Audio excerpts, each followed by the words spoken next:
Ang kembot Yes, yan. una, pakanan, lalang lahat, pakaliwa, paatas, at paharap.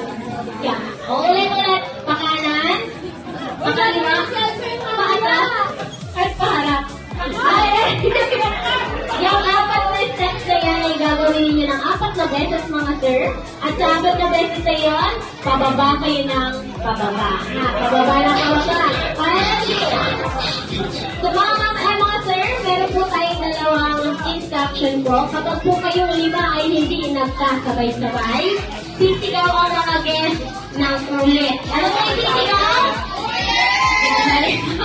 At kung sino ang hindi makasabay ay magsusolo sa unahan. Kaya ayan, para magkakasabay-sabay may counting natin, pakigaya po ulit.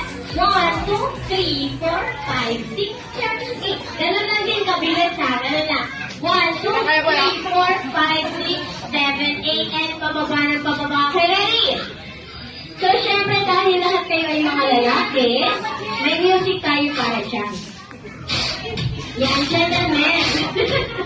And syempre bago po sumaya ang ating mga boys, bigyan mo natin sila ng isang malas na para mga try! Yan. Ready? Bababa ka pa. 5, 6, 7, 8. 1, 2, 3, 4, 5, 6, 1,